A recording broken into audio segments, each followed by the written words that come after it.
Naruto é um dos animes mais famosos do mundo, e aqui no nosso querido Brazuca não seria diferente. A obra criada por Masashi Kishimoto conquistou o coração de vários e vários brasileiros por aqui. Nesse vídeo, a gente vai tentar entender melhor o porquê que Naruto conseguiu criar essa legião de fãs e ser a porta de entrada para muita gente para assistir outros animes. Então vem comigo que hoje a gente vai entender melhor por que Naruto é tão querido por aqui. Vamos lá? Porque eu vou ser maior do que todos eles. Eu, Naruto, o próximo Hokage, uma lenda ninja. As pessoas vão parar de me desprezar e olhar pra mim. Tô certo.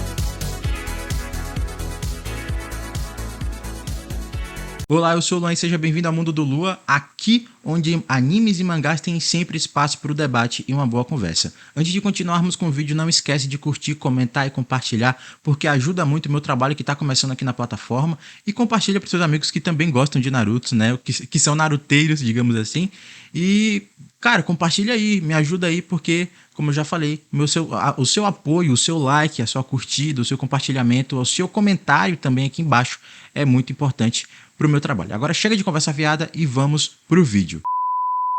Naruto foi escrito e desenhado por Masashi Kishimoto e publicado pela primeira vez em 1997, no dia 7 de outubro, se eu não me engano, pela Shonen Jump. De lá pra cá, o mangá continuou sendo produzido até mais ou menos em 2016, que é onde o Shippuden acaba. Se eu não me engano, foi até em 2016 ou 2017.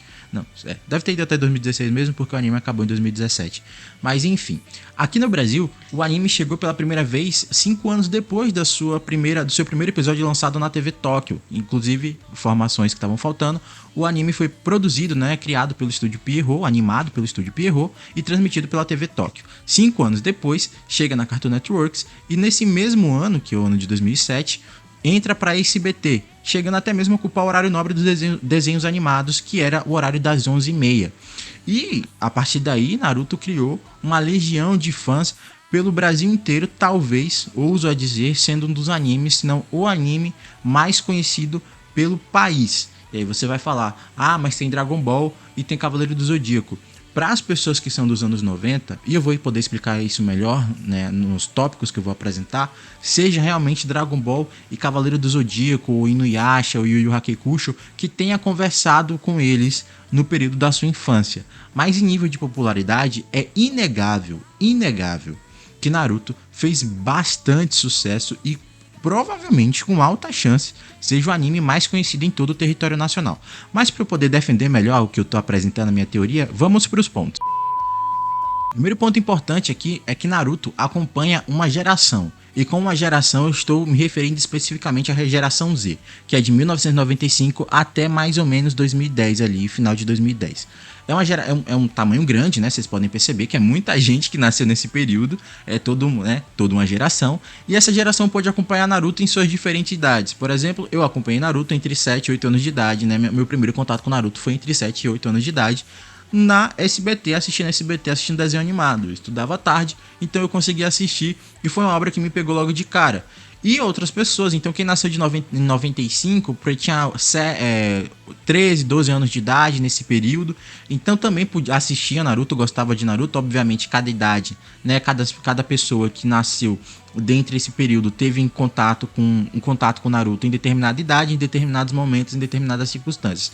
O importante é que o seguinte, Naruto acompanhar toda uma geração e comunicar com toda uma geração é muito importante para ele poder marcar a história, porque inclusive a geração Z é a primeira geração que vai ter acesso muito cedo a computador, a rede de internet, A gente tem um boom no começo dos anos 2000, acesso de internet, as pessoas tendo computadores dentro das suas casas, e justamente por isso, por coisas que Dragon Ball e Cavaleiro do Zodíaco não teve, não teve essa informação, apesar de serem fenômenos, principalmente Cavaleiro do Zodíaco no começo dos anos 90, eles não tiveram toda essa facilidade de transitar entre as pessoas como Naruto teve. Porque as pessoas, quando o anime parava no SBT ou na Cartoon Network, eles seguiam para assistir legendado. As pessoas iam procurar atrás do site de animes, que tem até hoje sites de animes, famosos tapa-olho e pirata, famosa pirataria. Então a gente procura até hoje, as pessoas procuram até hoje em site de anime para poder assistir, e na época isso era muito mais forte. Então, por acompanhar toda uma geração, e essa geração especificamente ir atrás, buscar na internet, ter acesso a mais conteúdo, facilitou para que o Naruto tivesse essa grande expansão territorial e esse impacto em uma geração inteira, como teve e que foi a geração Z. Saindo de características mais externas que não dependem necessariamente de Naruto, né, da obra em si, e indo para a obra em si, eu quero citar que Naruto tem personagens muito cativantes e vilões, inicialmente falando, e até depois do próprio Shippuden, são vilões muito complexos. Por exemplo, o primeiro vilão que a gente tem é o Zabuza e a Haku, que são personagens com uma complexidade muito grande, e aí eu não falo uma complexidade de background muito grande, né? Porque de certa maneira, se você for reassistir, você percebe que o plano de fundo deles é apresentado até relativamente rápido, não tem um trabalho extenso, mas são personagens muito cativantes pela relação que eles têm um com o outro, pela relação também que eles desenvolvem com os protagonistas da história, que é o Naruto, o Sasuke, a Sakura e o Kakashi. E essa relação entre eles e os protagonistas, né, e os protagonistas como os antagonistas, é muito legal, porque é muito bem feito e você se importa com esses vilões. Nossa, eu lembro que até mesmo quando eu vi a Haku morrer e os Zabuza morrer, e aí se você tiver reclamando de spoiler por isso, eu quero que, infelizmente, eu quero que você se exploda, porque, né, já passou mais de 10 anos, né, já passou de 20, na verdade, então pelo amor de Deus. Então, quando eles morrem, eu me importo muito com isso. Eu fico realmente sentido, porque são personagens cativantes. E a gente vê outros vilões depois, o Orochimaru, que a gente aprende a odiar e gosta de odiar o Orochimaru, porque ele tem características muito próprias, ele tem uma forma vilanesca muito mais pesada do que o Zabuza tinha. O Zabuza tinha muitas camadas, o Orochimaru tem suas camadas, mas são bem mais voltadas para um quê de maldade e crueldade. E aquela coisa da pesquisa científica cruel, sem fazer muita asepsia do que é moral ou não. Então a gente vai sendo apresentado a vilões, o Itachi no começo, e até o Shippuden, poderia citar o Pen, poderia citar todos os personagens da Akatsuki, que tem certa profundidade, que são personagens muito interessantes, são vilões muito interessantes. E acho que é uma das coisas que inclusive até salva o Naruto, porque dentre várias falhas de roteiro, de história, de furos de narrativa, de muito flashback, eles conseguem criar, no caso o Masashi Kishimoto, consegue criar vilões muito cativantes e muito interessantes. E isso sustenta bastante a história em geral e também a relação que o telespectador ou o leitor tem com a história em si. O Naruto clássico em específico, que foi o que conquistou o coração, né, de toda uma fanbase, ele tem uma evolução narrativa muito confortável. A gente acompanha quem é Naruto no começo e como ele é entregue no Naruto clássico, né, no final do Naruto clássico, é uma maneira muito bem feita. É confortável entender até onde esses personagens estão indo, qual caminho cada personagem segue. O caminho do Sasuke eu acho muito interessante no clássico, o caminho do Naruto eu acho muito interessante, o trabalho que ele tem com os 11 de Konoha, e os 11 de Konoha eu quero citar Shikamaru, Kiba, Rock Lee, Neji, etc e tal, essa galera aí que faz parte de certa maneira, né, do núcleo ali principal de personagens, como eles trabalham com esses personagens e como eles trabalham com a progressão de cada um deles, sabe? Especificamente aqui dos nossos protagonistas, Naruto, Sasuke e Sakura, como eles evoluem e qual a relação deles entre eles, como cada um se sente com as coisas que vão acontecendo, conforme a narrativa evolui, conforme a história evolui, sabe? Então eu acho super interessante a mecânica de cada um, como cada um funciona. E o anime, né, expande isso primorosamente através dos files. Se você não assistiu Naruto na parte de files, que são, acho que não me engano, 3 temporadas inteiras só de files, eu não sei se eu tô pronunciando o nome files certo, cara, é incrível como eles aprofundam mais a relação entre personagens, essa coisa muito de equipe, de ser times, de serem genins que se formaram junto, que tem certa proximidade. Você se importa muito mais com esses personagens que no Shippuden não tem tanto espaço quanto deveria, mas o que o clássico faz através dos seus files é você se importar e se aprofundar muito mais na relação com esses personagens, como o Rock Lee, o Neji, o Shikamaru, etc e tal. Então, a forma como eles evoluem esses personagens no Naruto clássico, pelo menos a mim, né, como eu enxergo, é muito confortável e até bonita. Um ponto que eu acho muito interessante e acredito que tenha colaborado bastante para construir toda essa fanbase que Naruto tem aqui no Brasil e no mundo seja essa progressão e mudança de Naruto clássico para Naruto Shippuden, porque cria uma sensação de ter uma linearidade, um crescimento, e você se aproxima ainda mais desses personagens. Por quê? Você quer ver o que aconteceu com eles, você quer ver o quanto eles evoluíram nesse tempo que você não viu. Nesse tempo que, dentro da própria obra, que você não sabe o que aconteceu direito. Você sabe que eles treinaram, você vê eles de maneira diferente, visualmente de maneira diferente, mais alto, com um cabelo diferente, com um cabelo maior, com um cabelo mais curto. E aí você cria essa relação de falar, caramba, eles mudaram, eles estão mais velhos, estão evoluídos, né? Pokémon.